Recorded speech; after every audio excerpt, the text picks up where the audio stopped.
ఆంధ్రాలో ఒకటి ఇప్పటికే చంద్రబాబు గారు అమరావతిలో తీసుకొస్తున్నటువంటి క్వాంటమ్ వ్యాలీ ఒక అద్భుతమైంది. నిన్ననే మనం అది మాట్లాడుకున్నాం. ఆ క్వాంటమ్ వ్యాలీ నిన్న శంకుస్థాపన ఇదంతా ఒక ఎత్తు అయితే, ఇంకోటి స్పేస్ సిటీ. ఒకసారి గుర్తుకు తెచ్చుకుంటే చందు సాంబశివరావు గారిది మనకి మన వీడియోస్‌లో సెకండ్ హైయెస్ట్ వ్యూవర్‌షిప్ ఉంటది. దాదాపు 12.5 లాక్ ఏమో చూసారనమాట.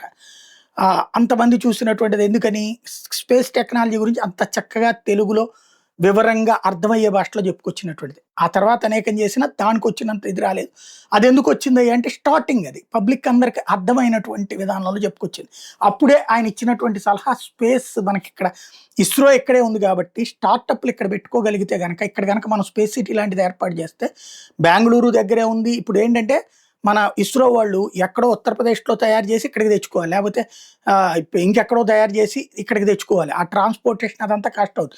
అదే ఇక్కడే ప్రోత్సహిస్తే గనక, ఇక్కడే ప్లేస్ ఇస్తే గనక, ఆ సదరు కంపెనీలు ఇక్కడే పెట్టేసుకుంటే, ఇట్లాగ తయారు చేసేట పక్కకి తీసుకెళ్తే కాస్ట్ తగ్గుతది.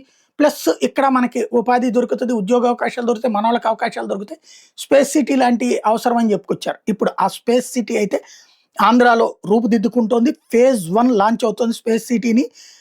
బుచ్చినాయుడు కండ్రిగలో 2 నెలల్లో తీసుకురాబోతున్నారు. టోటల్‌గా 2800 ఎకరాలు లో ఫేజ్ 1లో 570 ఎకరాలనమాట. టోటల్ అయితే 2800 ఎకరాలు. ఫేజ్ 1లో 70 ఎకరాలు 140 కోట్లతో బిగిన్ చేయబోతున్నారు. ఒక హబ్ కిందన శాటిలైట్ మ్యానుఫ్యాక్చరింగ్, ఆర్&డి, ఇంక్యుబేషను, ఏరోస్పేస్ ఇండస్ట్రీస్ అన్నిటికీ కూడా ఒక అద్భుతమైనటువంటి ప్రదేశం కిందకి తీర్చిదిద్దబోతున్నారు.